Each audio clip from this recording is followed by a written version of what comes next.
Conexão e Inteligência, um canal sobre espionagem, geopolítica, tecnologia, inovação, direito e desenvolvimento sustentável. Eu sou Denilson Feitosa, presidente da Associação Internacional para Estudos de Segurança e Inteligência, INASES. Eu tenho pós-doutorado em estudos sobre inteligência, segurança e direito. Estou aqui acompanhado do brilhante professor do Departamento de Relações Internacionais da PUC Minas, o Eugênio Diniz. Boa noite, Eugênio, tudo bem? Boa noite, Denilson. Ele é Nós diretor ficamos uns executivo. dias aí sem poder nos encontrar com a regularidade com que a gente estava vindo se encontrar, né? Mas É isso mesmo. agora estamos de volta aí, força total. Eugênio é diretor executivo da Sinopsis, Inteligência, Estratégia e Diplomacia. Ele também ele é ex-presidente da Associação Brasileira de Relações Internacionais e foi oficial de inteligência da ABIN, ou seja, a Agência Brasileira de Inteligência.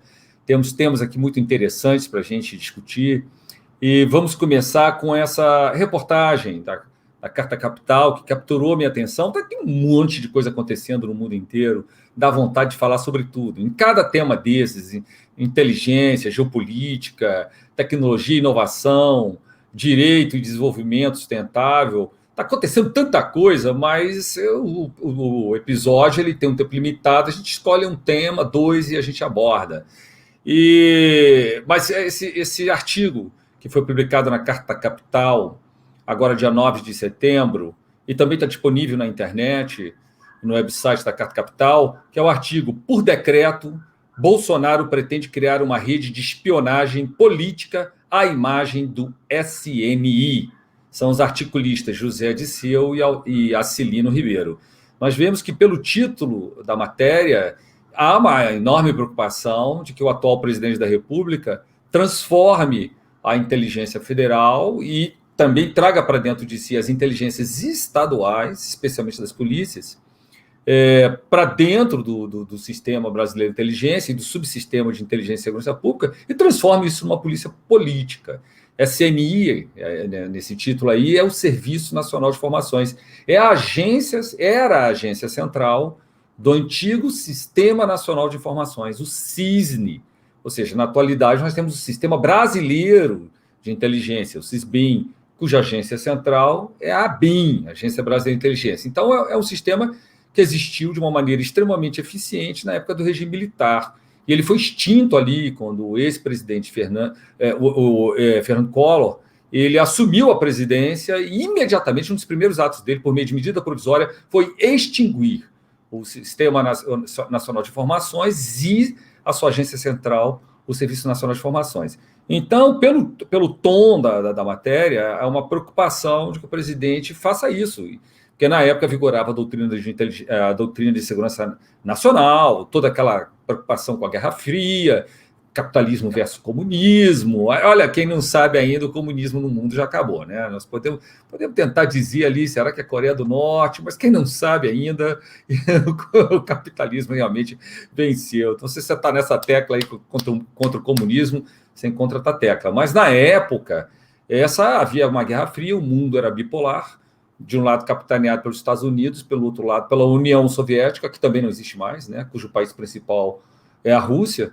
E para sustentar esse combate, a possibilidade do comunismo se espalhar pelo mundo e a influência da União Soviética no mundo, havia a doutrina de segurança nacional, que, de fato, ali naquela época, o Estado brasileiro procurava evitar que o cidadão brasileiro se radicalizasse, que tentasse o comunismo. De fato, havia uma polícia política mesmo, de fato, a inteligência foi realmente usada como uma forma de controle do cidadão, numa perspectiva que o cidadão poderia se radicalizar e virar um subversivo que tentasse derrubar o Estado brasileiro e levá-lo em direção ao comunismo. Isso tudo é verdade. E por que Denilson, com um detalhe, quer dizer, no âmbito do Sistema Nacional de Informações, na época, né, havia, inclusive, os tentáculos, por assim dizer, Exatamente, do sistema formalmente instalados nas autarquias federais, nas nos órgãos do Poder Executivo e até mesmo nas estatais. Né? Eram dois tipos de estrutura, que eram as DSI e as ASI, né? as Divisões de Segurança e Informação, Assessoria de Segurança e Informação, no qual, digamos, essa possibilidade que estava inscrita na própria ideia do Sistema Nacional de Informações era mobilizada, inclusive, como uma forma de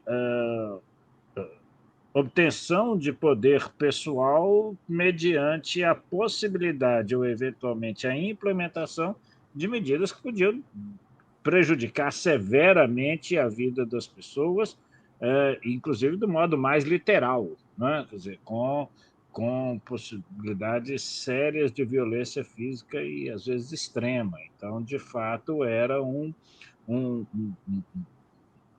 arranjo profundamente autoritário que vigia a época, né?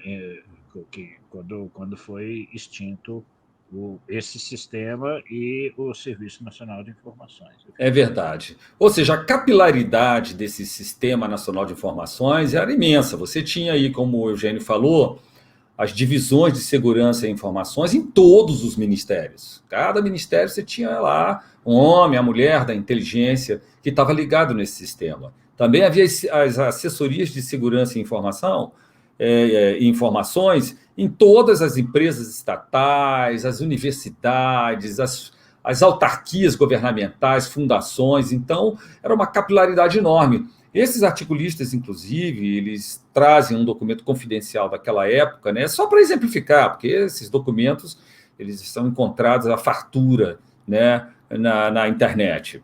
Então, porque são documentos que não estão mais classificados dessa época, os que sobreviveram, vamos chamar assim, né? Boa parte desse acervo ele se perdeu quando o ex-presidente Collor ele extinguiu numa canetada, sem avisar ninguém, né? Extinguiu o sistema, ninguém sabia o que fazer com aquela documentação. Imagina, você é um homem, uma mulher, é um profissional de inteligência, você está lá, de repente não existe mais o sistema. Você não sabe para onde ir, você não sabe o que fazer com os documentos que você tem, não há nenhuma instrução. Foi o caos naquela época, né? E ficamos 10 anos sem ter um sistema nacional, né? Por exemplo, um sistema brasileiro de informação, de inteligência. Ficamos 10 anos sem ter isso. Isso foi foi um dano estratégico muito grande para o Brasil, porque não há país desenvolvido no mundo e não há democracia forte no mundo que não tenha inteligência forte. Mas isso aconteceu.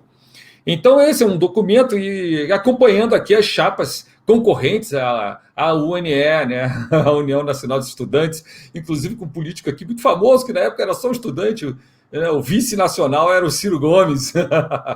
Muito interessante. Então, esses documentos, não é só isso, acompanhar a vida na universidade, ver se alguém poderia estar evoluindo para outro lugar, mas acompanhava a vida dos funcionários públicos, você poderia ser mantido no cargo, poderia ser promovido, poderia sofrer as mais variadas consequências com fichas funcionais que poderiam acompanhar a sua vida. Isso é uma coisa da época, eu não estou avaliando isso, não é minha área de especialização, os objetivos que o regime militar perseguiu, mas sim a maneira como funcionava o sistema de inteligência, né? Porque esses objetivos eles vão se alterando. A inteligência... Sim, pode falar. É importante salientar o seguinte, na época não havia o Instituto do Habeas Data. Então, com certeza.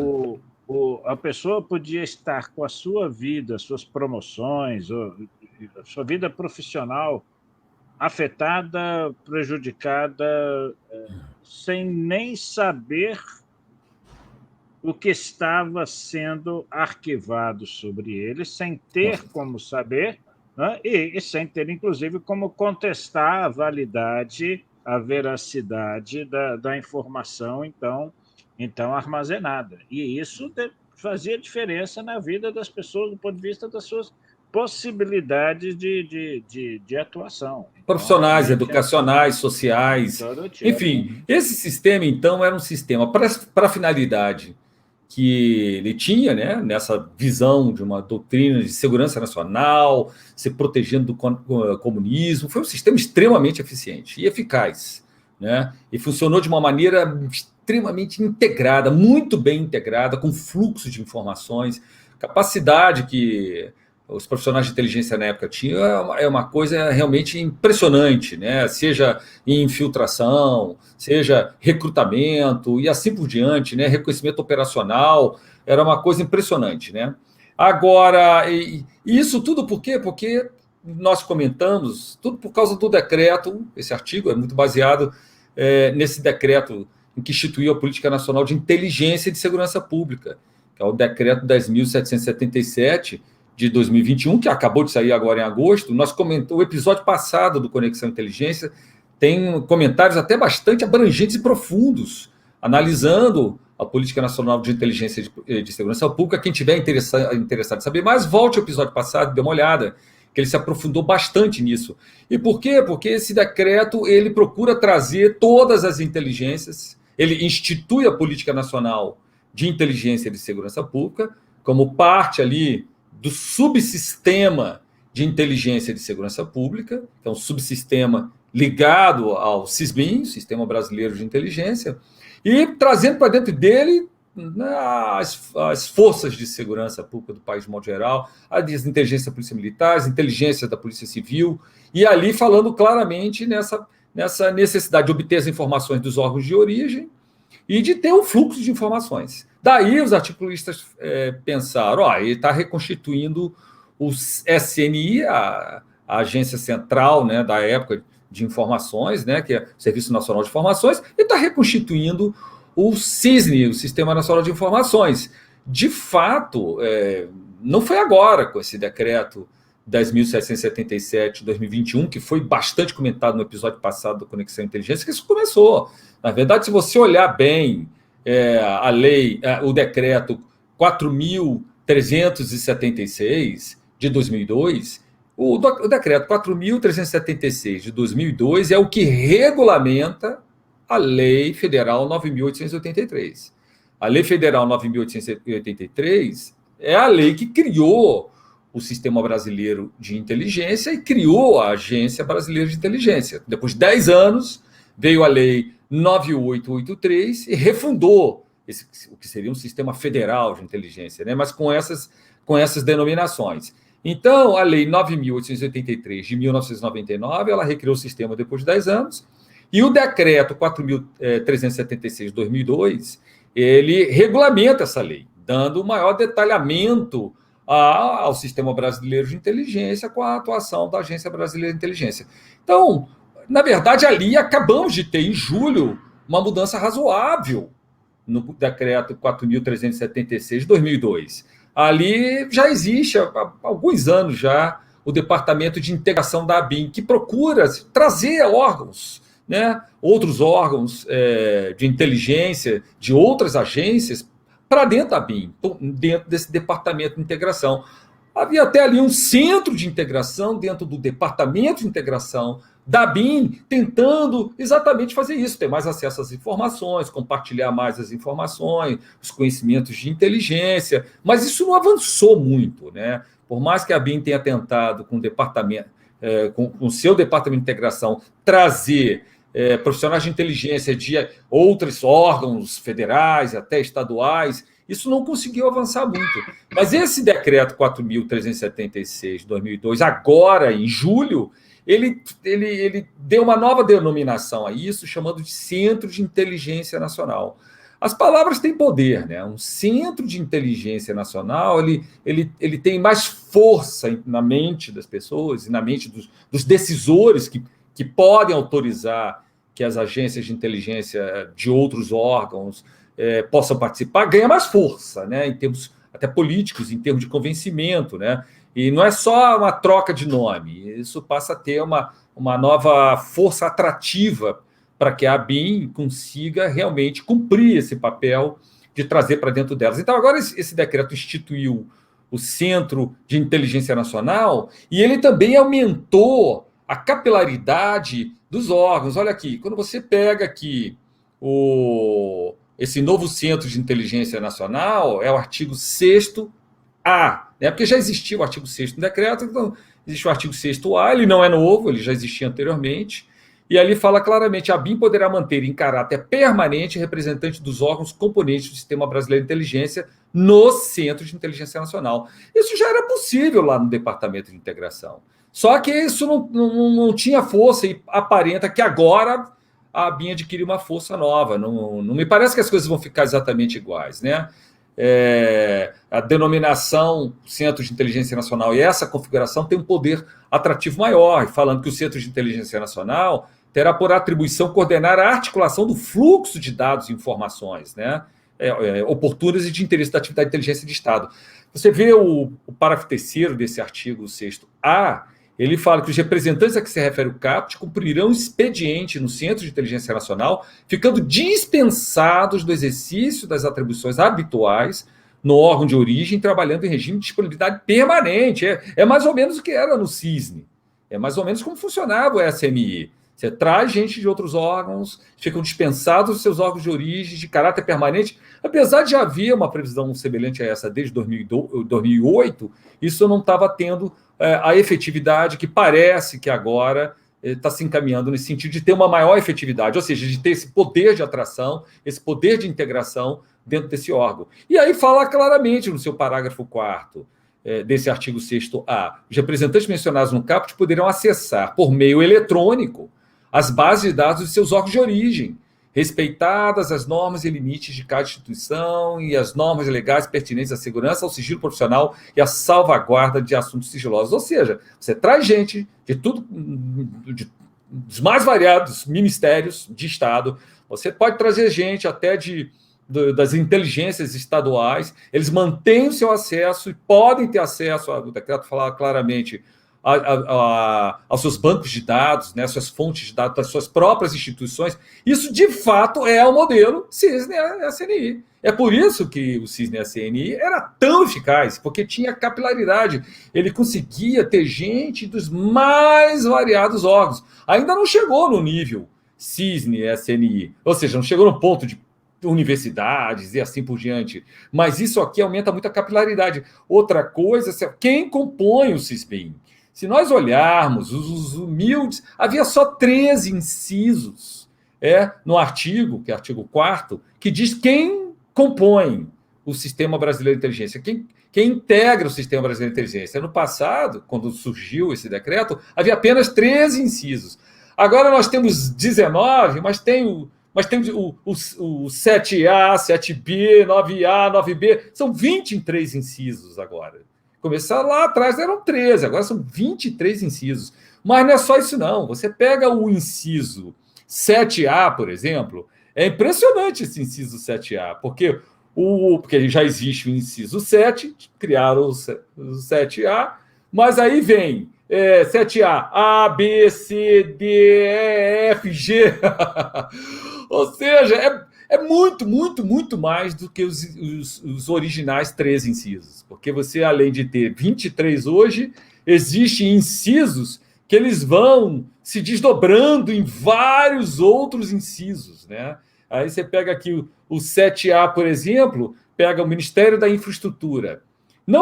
Geralmente, quando você vai fazer uma representação dessa, você pega aquele determinado órgão e escolhe uma unidade dentro do órgão. Não, ele pega a Secretaria Executiva, que é o segundo no poder do Ministério. Ainda pega a Secretaria Nacional de Aviação, o Departamento Nacional de Trânsito, da Secretaria Nacional de Transportes Terrestres, a Agência Nacional de Aviação, a Agência Nacional de Transportes Terrestres e a Gerência de Planejamento e Inteligência da Fiscalização, da Superintendência de Fiscalização e Coordenação das Unidades Regionais da Agência Nacional de Transportes Aquaviários, a Empresa Brasileira de Infraestrutura Aeroportuária e o Departamento Nacional de Infraestrutura de Transporte. Tudo isso só se referindo ao Ministério da Infraestrutura.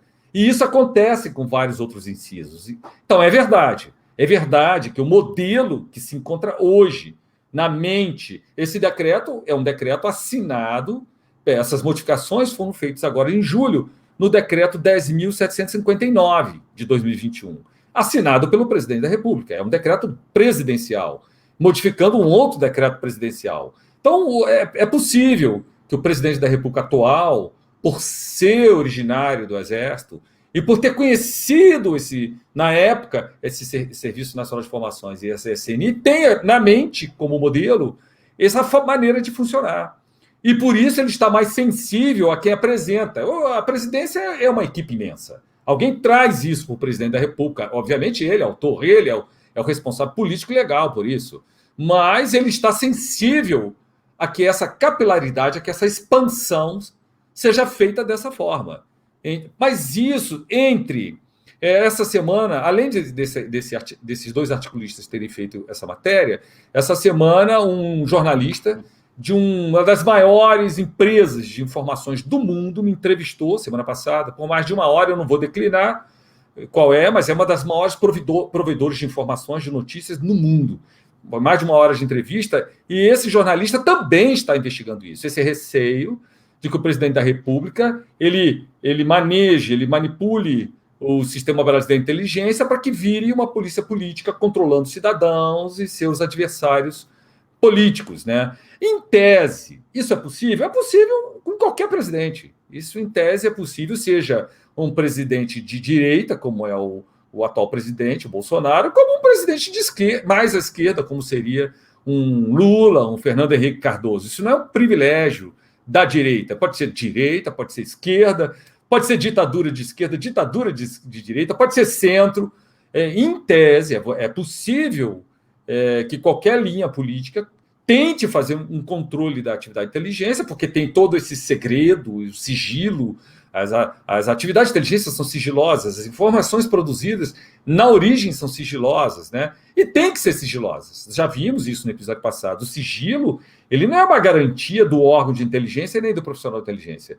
O sigilo é uma garantia da vantagem competitiva, da vantagem estratégica que o Estado tem em relação ao adversário. Esse adversário pode ser até um amigo, pode ser um país amigo, mas que você precise obter informações para saber se aquele amigo está sendo realmente amigo seu e se vale a pena continuar um acordo internacional, uma grande negociação. Estou exemplificando em relações internacionais, mas é possível exemplificar em várias outras áreas. Então, sigilo é uma vantagem competitiva e, para isso, você protege a agência de inteligência, você protege o profissional. Bem, o que eu posso dizer é que, apesar do... Não há nada errado em si com o Serviço Nacional de Informações, com a CNI enquanto sistema, enquanto eficiência. Nós podemos discutir, né, e aí outro profissional vai discutir se a CNI e CINES poderiam perseguir os objetivos que perseguiram. Mas a maneira de funcionar em si era uma maneira muito eficiente e pode funcionar da mesma forma num regime completamente democrático.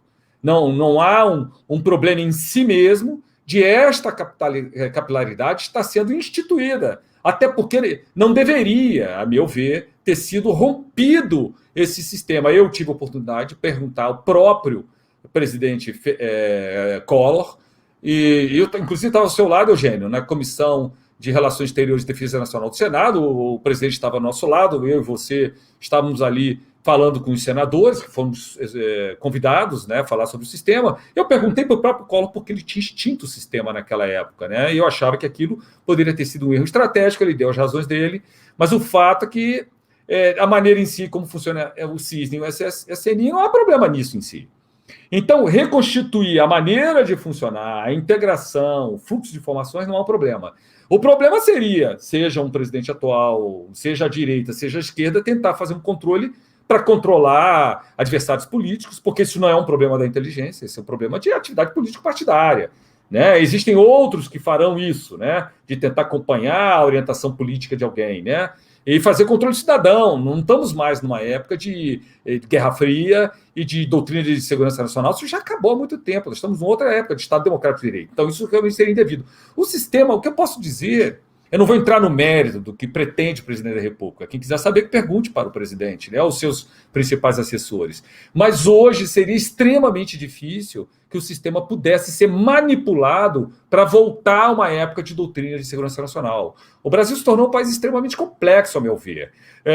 Então, hoje, você não tem um profissional de inteligência, lembrando que tanto Eugênio tem muita experiência com isso, eu tenho muita experiência com isso, já tive como alunos mais de 50 chefes de órgãos, de agências de inteligência do país inteiro, desde o nível federal até o nível estadual. Já tivemos gente nas nossas turmas de especialização em inteligência, gente de tudo quanto é área, Exército, Marinha, Aeronáutica, Agência Brasileira de Inteligência, Polícia Federal, Rodoviária Federal, e assim vai. chefes de inteligência de polícias militares, civis, assim por diante, enquanto eram chefes. Então, nós temos muito contato com esse assunto, há 20 anos estudamos ele.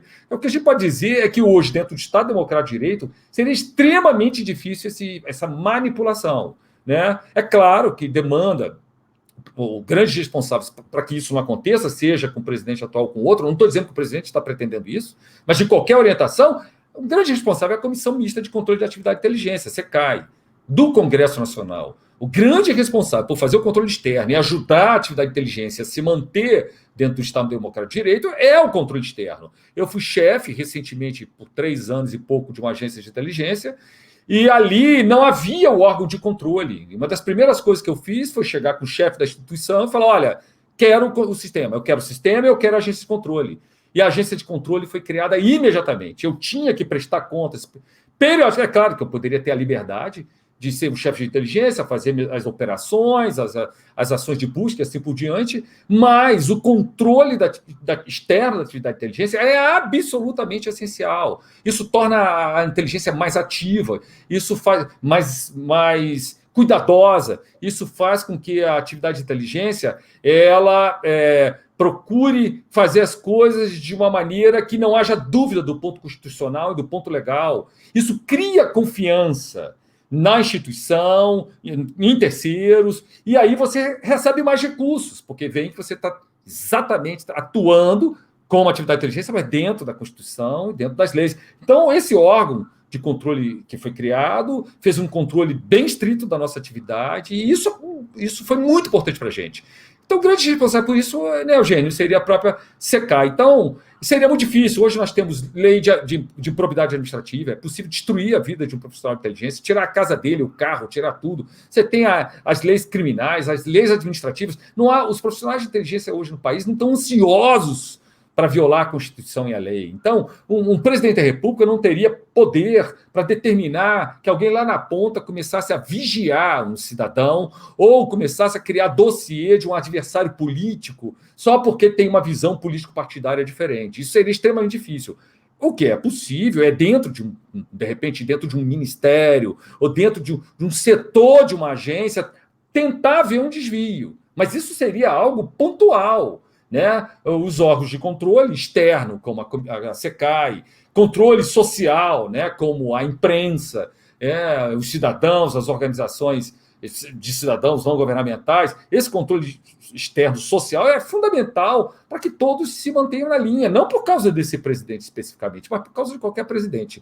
Então, hoje, a maneira como o Brasil funciona, seria extremamente difícil que um presidente da República, porque não há uma cadeia de comando, presidente da República, ministro-chefe do Gabinete de Segurança Institucional, chefe, diretor-geral da Agência Brasileira de Inteligência, que eu conseguisse dar uma ordem e fazer esse controle do cidadão. Se alguém hoje fizer isso, está completamente fora da nossa Constituição, isso não é ético do ponto de vista da inteligência, não é constitucional, não é legal, e pode sofrer terríveis consequências. Né? Então, o Brasil evoluiu de uma maneira que isso se torna extremamente difícil, que pode haver um grupo de pessoas em algum lugar que tente se desviar. Não é, Eugênio? Denilson, mas eu acho que vale a pena insistir e chamar a atenção também para alguns outros pontos. Quer dizer, em si, evidentemente, não há nada de mal e nem nada de intrinsecamente errado em tornar mais fácil e mais fluido o acesso, por exemplo, a informações ostensivas, né? Não no sentido de que elas são alardeadas, né? Mas no sentido de que, em princípio, são informações disponíveis que podem ser acessadas, né? Tranquilamente, sem qualquer restrição, embora muitas vezes seja mais difícil de buscá-las se não houver um tipo de... até mesmo de saber que elas existem, se não houver tipo, como uma espécie de um ponto de contato, algum entrosamento, às vezes até mesmo com algum tipo de laço interpessoal, embora hoje isso seja um problema muito menor do que era até a década de 90, exatamente porque boa parte, arguivelmente, a imensa maior parte da informação produzida por organismos públicos e privados, que não seja de natureza confidencial, ela está, em alguma medida, facilmente encontrável na internet. Qual que é a grande dificuldade de acesso? Exatamente, de obtenção? É aquela informação tácita, né? Aquela informação que não foi exteriorizada em lugar nenhum, muitas vezes da experiência de uma pessoa de estar lidando com um assunto ou com uma organização, ou de conhecer as pessoas por muito tempo, de ter, digamos assim, a mão no pulso, né, das coisas que estão ocorrendo. Fora isso, em larga medida, a informação ela é pública e hoje ela é muito mais fácil de ser consultada. Então, sob esse aspecto, para aquilo que já foi exteriorizado de alguma maneira, né, esse tipo de procedimento alguém poderia arguir seria desnecessário, mas não para Com certeza. essa informação tácita. Agora, existe um problema e um cuidado que é o seguinte: quanto maior for a quantidade de pessoas, e particularmente a dispersão de autoridade e de responsabilidade entre diversas pessoas, mais difícil é exercer-se esse controle. E particularmente para aquelas atividades que, não sendo de inteligência no sentido normalmente que nós estamos falando aqui, ainda envolvem alguns dados sigilosos, né, sobre as pessoas, sobre os indivíduos. Então, nós temos, por exemplo, a Receita Federal, mas nós temos hospitais públicos, né, que envolvem informações sobre saúde das pessoas, sobre hábitos das pessoas que, eventualmente, redundam em determinados problemas de saúde, ou facilitam, e que podem ser utilizados por estigma social contra essas pessoas, e isso se torna mais difícil de conter na medida em que há uma dispersão muito grande da responsabilidade. Então, isso envolve, para além da fiscalização necessária, extraordinariamente necessária da SECAI, envolve outras atividades do Poder Legislativo, mesmo do Poder Executivo também, mas no caso centrando de órgãos do Poder Executivo, quer dizer, mas centrando aqui na própria SECAI, há algumas outras atividades que contribuem para um maior controle, mesmo que ele não seja, digamos, a atividade de fiscalização. Então, por exemplo, além da Política Nacional de Inteligência, existe a previsão, né, de um documento que é o Plano Nacional de Inteligência, que, de certa maneira, baliza o que é, digamos assim, autorizado ou não autorizado, e para o qual a SECAI teria e pode ter uma contribuição muito importante na medida em que se debruce efetivamente sobre esses parâmetros que ajudam a balizar o que é que pode e que não pode ser feito. Por quê? Porque, no mínimo, criam critérios claros para que, na hora de avaliar diretamente um comportamento que pode ser tido como inadequado, inidôneo, ilegal, abusivo, mesmo que eventualmente ainda legal, né? Quanto mais guias o órgão fiscalizador ou o poder judiciário, qualquer que seja, tenha para observar se houve extrapolação ou não das competências e das autorizações, tanto melhor tanto mais uma garantia para o profissional quanto para a sociedade. Então, essas coisas, conquanto elas criem uma agilidade maior na reunião da informação, que muitas vezes é um dos grandes gargalos da atuação da inteligência democrática, preventiva, mas a questão é que, muito frequentemente, a informação está disponível e não foi acessada, ela não entrou no sistema. Então, claro,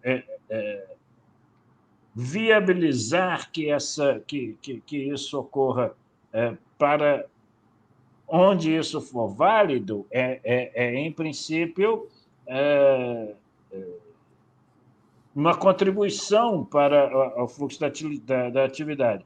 Mas, por outro lado, isso exige uma proatividade ainda maior dos organismos e dos processos voltados para a contenção e eventual punição de um comportamento abusivo. Por quê? Porque a necessidade do sigilo da atividade de inteligência, que é intrínseca à atividade de inteligência, ela cria exatamente uma camada de proteção adicional com relação ao escrutínio, que tem esse escrutínio só pode ser feito, evidentemente, por pessoas que tenham autoridade e autorização para acessar aquelas informações. Do contrário, o próprio sigilo e a própria atividade perdem sua razão de ser. Então, mas por conta disso, torna-se ainda mais importante, ou aumenta, intensifica-se a importância e a necessidade de que esse controle seja exercido de uma maneira bastante proativa. Isso não quer dizer ficar o tempo todo debruçado na cacunda, né, como se diz aqui, né, do profissional, mas, pelo contrário, o tempo todo está produzindo as condições de guiagem que também servem de baliza contra o comportamento abusivo. Então, e o controle, isso Eugênio, muito importante. O controle cria confiança em todo mundo. Por exemplo, eu acabei de dizer que eu chefiei uma agência de inteligência, nós mesmos provocamos, tem que reunir a comissão de controle. Nós precisamos prestar contas. E cada vez que a gente prestava contas, a confiança na gente aumentava ainda mais. A nossa agência executou projetos da ordem de 40 milhões, sistemas extremamente avançados, são de ponta no país. As instituições brasileiras, de modo geral, não têm os sistemas que nós desenvolvemos, capaz de cruzar centenas de milhões de informações em frações de segundos, né? E tudo auditável, né? Tudo evitando que você se apoderasse daquela informação e fizesse um uso indevido dela. Se o profissional de inteligência ali acessar o que não deve, fazer o que não deve, vai estar lá, é auditável. Ninguém fica controlando ele ali, né? Vigiando, que é sigiloso. Mas se houver o desvio, tudo é devidamente auditável, com arquitetura chamada Zero Trust, né? Para evitar que exista invasão dos sistemas, e assim por diante, porque quanto mais você presta contas, mais se confia no que você está fazendo, que o que você está fazendo é correto, que é estratégico para a instituição, para o país, mais a agência de inteligência recebe recursos e é capaz de fazer o que deve fazer dentro da lei. Então, agora, Eugênio, nós da Associação Internacional para Estudos de Segurança e Inteligência, fizemos o texto de um projeto de lei regulamentando a operação de inteligência. Já referi isso mais de uma vez. A presidente da Comissão Mista de Controle de Atividade de Inteligência do Congresso Nacional, a SECAI, pediu que nós elaborássemos o projeto de lei é o 3578, o projeto de lei da Câmara, número 3578 de 2015, infelizmente enfrentou aquele problema todo do impeachment da presidente, depois um governo um pouco instável, que foi o governo Michel Temer, que tinha que sustentar ali após o processo de impeachment da presidente Dilma, e não teve clima, acabou terminando a legislatura, o projeto foi arquivado, ele tem que ser resgatado. Existem projetos em andamento hoje que tinham que recuperar aquilo, porque nós resolvíamos problemas cruciais. Exemplo, o presidente da República, gente, Ele precisa das melhores informações. Quando o presidente da República toma decisões que não são as melhores decisões, prejudica todo mundo no país. Não importa qual seja a linha ideológica, ele precisa tomar decisões estratégicas e a boa parte delas não depende nem de um alinhamento ideológico. A respeito, por exemplo, de infraestrutura crítica do país e assim por diante. Então, agora, obviamente, esse sistema não pode colocar a mão em segredo de justiça, em sigilos legais. Né? Não importa que você seja profissional de inteligência, se você compartilhar um segredo de justiça, se você compartilhar um sigilo legal, é crime.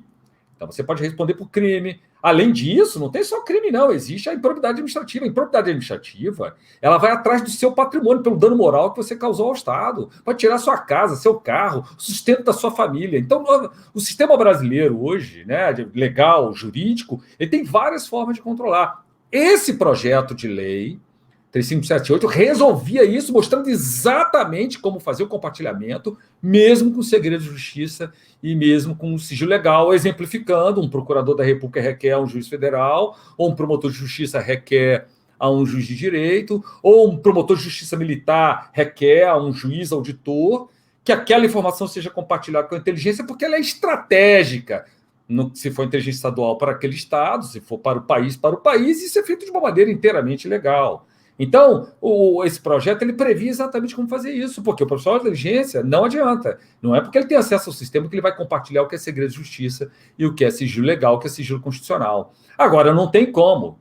Tem que ter um sistema forte, porque não tem nenhum país forte, nenhum país rico, nenhum país com democracia muito forte que não tem inteligência muito forte. Isso aí é infantil, né? Não querer que nosso sistema de inteligência seja forte, porque agora é o presidente Bolsonaro, ou porque agora é o presidente Michel Temer, ou Fernando Henrique Cardoso, ou o próximo presidente. O sistema de inteligência tem que ser forte sempre, para que possa levar ao presidente da República as melhores informações para que ele tome decisões estratégicas no nível do país. Agora, Eugênio, é claro, já falamos isso no episódio passado, há objetivos, tanto no Plano Nacional, na Política Nacional de Inteligência, né, que está no Decreto 8.793 de 2016, ali tem várias coisas, né, como preocupar com ataque cibernético, terrorismos, atividades ilegais envolvendo bens de uso dual, tecnologia sensível, armas de destruição em massa, criminalidade organizada. Quando ela atinge o país como um todo, ela é de interesse nacional, não aquela coisa local ali no município, mas aquela coisa que tem uma repercussão nacional. É isso que a inteligência de âmbito nacional cuida. Ela não fica cuidando das coisas absolutamente locais, né? Agora, esse item aqui, sabotagem, espionagem, o item, só um instante, isso é importante, o item, ações contrárias ao Estado Democrático de Direito, que está aqui na Política Nacional de Inteligência e está na Política Nacional de Inteligência e Segurança Pública, no decreto 10.677, isso aí eu já falei, não vale a pena a inteligência federal, vamos chamar assim, nem estadual, se voltar para isso. Nós estamos vivendo uma época de muito conflito ideológico no país. Isso pode gerar uma estabilidade se a inteligência decidir perseguir esse objetivo. Então, não vale a pena para o governo federal que tente perseguir isso, porque aí sim, tentar perseguir esse objetivo, né, de ações contra o Estado Democrático de Direito, da maneira genérica como se encontra na Política Nacional de Inteligência, da maneira genérica como se encontra na Política Nacional de Inteligência e Segurança Pública, isso sim pode gerar uma desconfiança das instituições e dos cidadãos de que isso vai virar uma política. Então, se tiver que perseguir esse objetivo, então a sugestão que eu faço a quem atua nessa área é que fique no estritamente necessário, que por enquanto é a lei que revogou a Lei de Segurança Nacional, criando os crimes contra o Estado Democrático de Direito dentro do Código Penal brasileiro. Só isso, fica só ali, porque é um terreno muito perigoso, ainda mais na beira de uma eleição presidencial no ano que vem. Esse é um objetivo que talvez o Sistema Brasileiro de Inteligência e os subsistemas de inteligência e segurança pública possa colocar um pé no freio nisso, e se tiver que fazer alguma coisa em relação a isso, é no estritamente relacionado aos novos crimes contra o Estado Democrático de Direito, que nem entraram em vigor ainda, já estão no Código Penal brasileiro, mas ainda estão dentro de um período que possam ter plena eficácia. Ô, Eugênio, eu queria mudar de assunto, porque eu queria ver a sua fala. Acho que não vai dar. Acho que não vai dar para mandar. Vamos continuar. Porque eu queria te ouvir sobre aquele outro assunto, mas a gente deixa para para um Vamos próximo deixar para o outro, porque episódio. nós já estamos aqui com 45 minutos Claro. e ainda tem coisa que é importante comentar. Então vai lá, manda ver. Sobre então, só um instantinho, Eugênio. Nós vamos deixar um mistério para vocês sobre o assunto que o Eugênio ia falar. É uma questão de geopolítica internacional. Mas no próximo episódio, não percam o Eugênio falando sobre uma questão muito importante. Mas vamos fechar esse assunto, então. Pode falar, à vontade. Porque é o seguinte, esse ponto que você mencionou agora é um ponto particularmente delicado. Exatamente por quê? Porque no momento em que não vou dizer um vácuo, mas há um certo amorfismo em torno de determinados entendimentos e de determinados limites, né? O termo defesa do Estado Democrático de Direito é um termo muito vago. Muito vago. Né? Então, o limite para a atuação nesse momento também se torna um pouco vago exatamente por causa da inexistência, ou pelo menos da fragilidade, de práticas históricas que sustentem, no mínimo por consuetude, não é? por prática reiterada, o limite de determinados limites, digamos, entendimentos novamente tácitos, que sirvam para balizar o comportamento. Então, o que ocorre? É um período delicado, por quê? Porque determinados comportamentos que não podem ser, ou digamos que talvez seja difícil de classificar rigorosamente como abusivo na letra da lei, exatamente porque a lei é vaga, podem conformar, exatamente pela reiteração da prática, uma validade que, digamos, estaria muito além do aceitável para uma parte importante da sociedade brasileira, da sociedade política brasileira, política que eu digo politicamente ativa, politicamente interessada. Né? Então, nesse momento em particular... Não é apropriado. Não só não é apropriado, como... não no sentido de que não haja... de que deva se deixar tudo largado, não é esse o ponto. Mas o ponto é que toda essa discussão ela vai exigir, num momento mais delicado, uma vigilância ainda maior contra digamos assim, a consolidação da exorbitância. É isso que é a minha preocupação. Por quê? Porque na medida em que seja difícil por vagueza dos instrumentos jurídicos. Muito vago. Eugênio, só para contribuir, olha só, na Política Nacional de Inteligência, o item 6.11, ações contrárias ao Estado Democrático de Direito, tem formulações como ações contrárias ao Estado Democrático de Direito são aquelas que atentam contra direitos e garantias fundamentais. O que é isso? É tudo, né?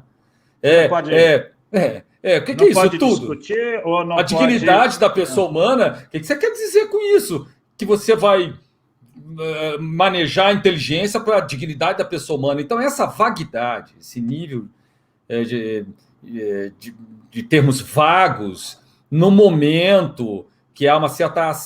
um momento meio tem um certo conflito político no Brasil, não é nada adequado. E isso é muito vago para que a inteligência diga que está atuando dentro do Estado Democrático de Direito, obedecendo Constituição e lei, tentando cumprir um objetivo vago como esse. A mesma coisa acontece lá na Política Nacional de Inteligência e Segurança Pública. Né? É um grau de abstração, né, quando usa essas expressões. Agora, se quiser se manter dentro do estritamente legal constitucional, seria, no caso, os novos crimes contra o Estado Democrático de Direito, que se foram inseridos no Código Penal brasileiro. E mesmo assim, se é crime é investigação, não é inteligência.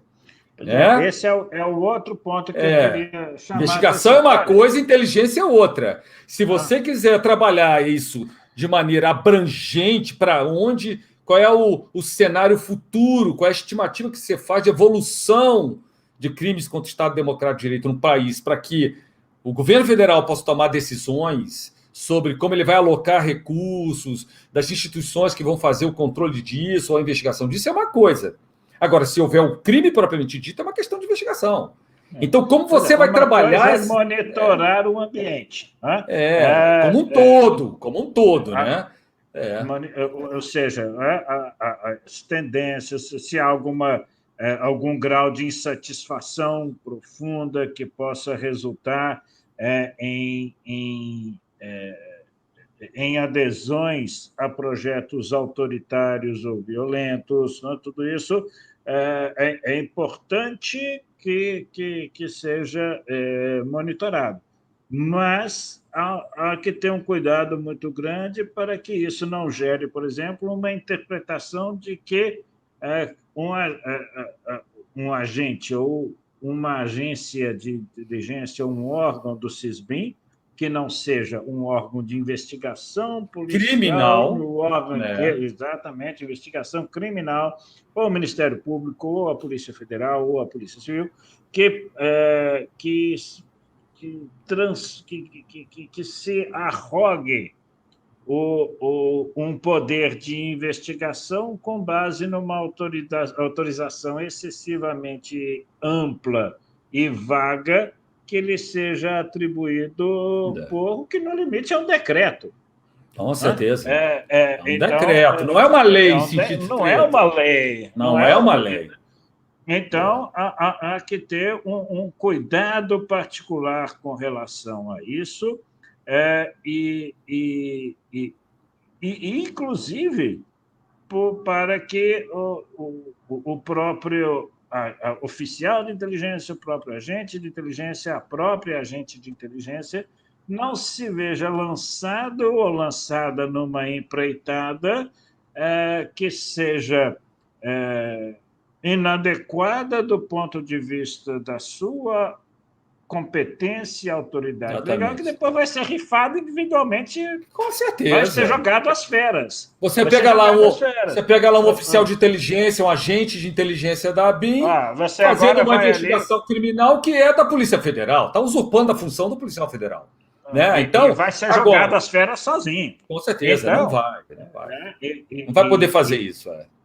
Além da exorbitância intrínseca envolvida nessa usurpação, né? E do caráter autoritário de que se revestiria determinado tipo de ação, autoritário e impróprio.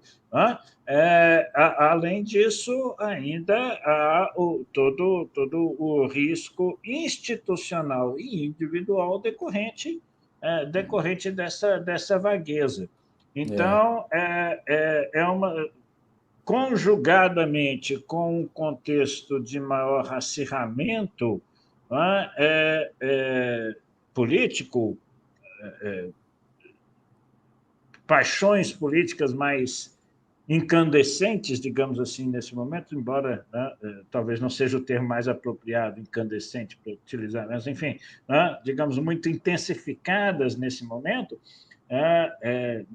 um momento até um pouco mais duradouro, né? Então, há que ter um cuidado adicional, não é? com eventuais mudanças que possam ensejar oportunidades para expansões indevidas tanto da esfera de atuação quanto do modus operandi, né? Do modo de atuação. Então, muita delicadeza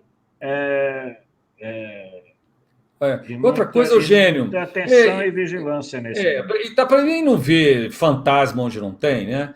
Essa maneira genérica de formular este item, né, esse objetivo da política, tanto da Nacional de Inteligência e Segurança Pública atual, não veio do presidente atual. Na verdade, ele está pegando da Política Nacional de Inteligência lá de 2016, que era outro presidente, outro ministro-chefe do Gabinete de Segurança Institucional, né, da Presidência da República. E pegou essa formulação e desdobrou no Plano Nacional de Inteligência e Segurança Pública. Então, não é uma coisa nova. É uma formulação, essa vaguidade, essa vagueza, né? Essa maneira vaga de falar as coisas, dando margem para qualquer coisa, não veio do presidente atual, veio de uma presidência anterior, outra linha política, né? Outro ministro-chefe, né? Porque tem isso, presidente da República, Gabinete de Segurança Institucional da Presidência da República, Agência Brasileira de Inteligência. Essa é a hierarquia do sistema. Apesar da ABIN ser a Agência Central de Inteligência, no que tange a coordenação das informações, né, da execução da política, na verdade ela está subordinada ao Gabinete de Segurança Institucional. Existe uma lei federal, que é a lei que organiza a Presidência da República e os ministérios, que fala que quem coordena a inteligência federal não é a ABIN. Quem coordena a inteligência federal é o Gabinete de Segurança Institucional da Presidência da República. O GSI, ele é um Ministério de Estado, com este outro nome.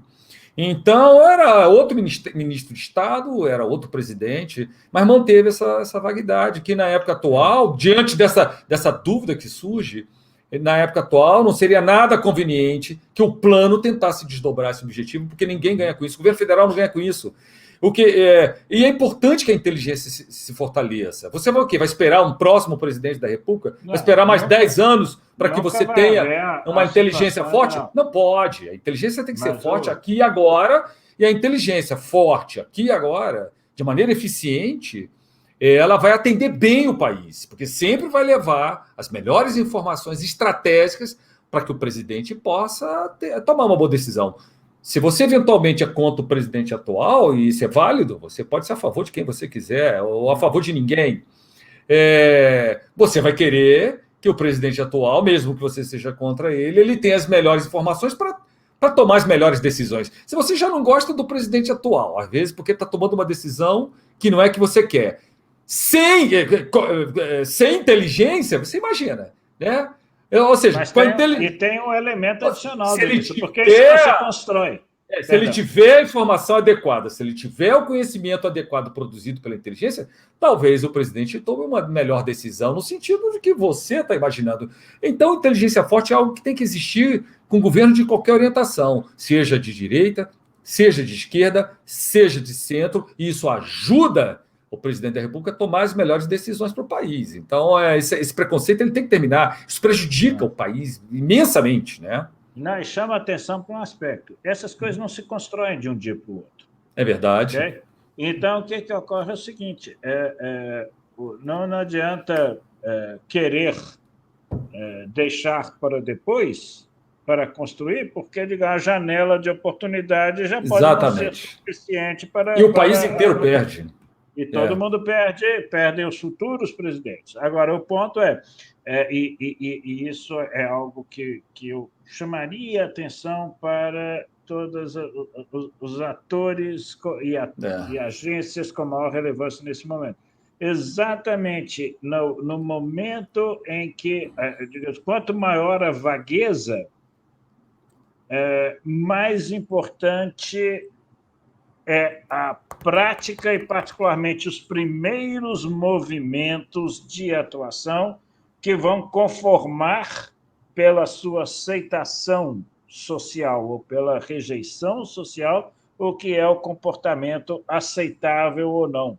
Então, nesse momento, particularmente, e qualquer que fosse o contexto, quer dizer, no momento em que há uma possibilidade de expansão da atuação com limites cuja definição é excessivamente imprecisa, a atenção para os primeiros movimentos é absolutamente crucial.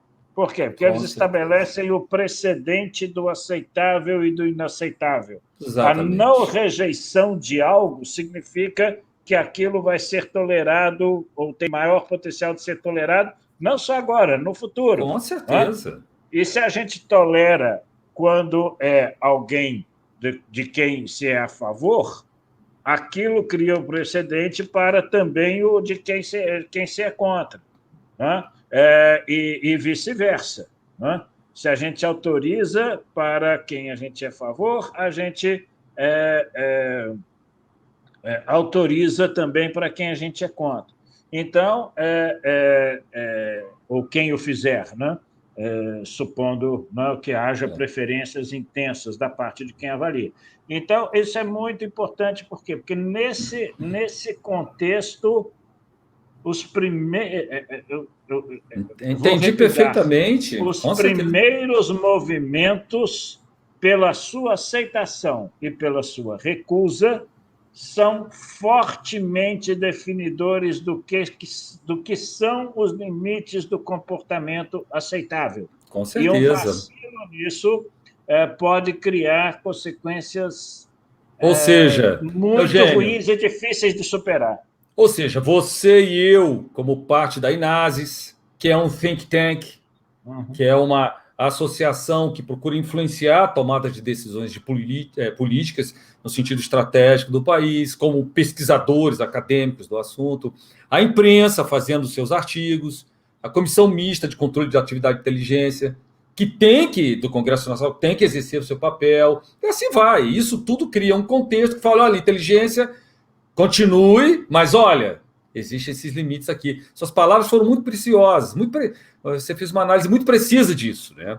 Então, nós estamos aqui colaborando, comentando sobre isso, né? Desejando que a inteligência seja forte, que faça o que o presidente da República precisa como presidente da República e que não haja dúvidas, né? Que esse sistema ele é capaz de observar o Estado Democrático de Direito, de observar a Constituição, observar as leis, e que o Brasil está bem preparado para evitar que isso que as pessoas imaginam que possa estar acontecendo, aconteça. Eugênio, é isso, foi ótimo nosso programa. Ótimo, atingimos aqui o tempo razoável. Até talvez temos ultrapassado. Passamos uma hora. Mas é importante chamar a atenção. Seguinte, reiterar. Estar preparado não significa que você está automaticamente exercendo a preparação. Então, eu digo assim, a robustez institucional ela precisa ser exercida. Com certeza. E nesses momentos de indefinição, o exercício dessa robustez que vai criar parâmetros. O exercício dessa robustez do controle, da vigilância e da atenção para o estabelecimento dos limites. Isso que me parece. Ótimas palavras. Gente, foi um prazer enorme estar aqui com vocês. Lembrem de dar like. Olha aí o dedinho, se houver, dá like aí no YouTube, por exemplo, dá um like, né? Comenta alguma coisa, a gente adora comentários, compartilha o vídeo com outros colegas, com outras pessoas, né? Se você é um profissional de inteligência, então, compartilhe o máximo possível. Se você é um curioso, compartilhe com outras pessoas. Marque lá a notificação para você ser avisado dos nossos vídeos. Enfim, ele está no canal do YouTube. O áudio também se encontra em mais de 10 plataformas de podcast. Você pode encontrar no Spotify, no Apple Podcast, no Amazon Podcasts e assim por diante, né? São mais de 10 no Pocket Cast. E assim por diante. São mais de 10 provedores de podcast que você pode ouvir ali onde você achar melhor. O Google Podcast também, nosso podcast, o áudio desse programa está lá. Se eu não puder ver, a gente deixa passar o programa e vai ouvindo o programa, ainda que você não possa ver a gente. Vai lá no YouTube, porque deixar passar o programa completo é muito importante para a gente. Olha, prazer enorme, né, Eugênio? E até a próxima. O assunto foi tão quente que tinha um outro assunto para tratar, mas esse foi tão bacana, né? E a gente empolgou com isso. Gente, prazer enorme, então. Até a próxima. Tchau, gente. Tchau.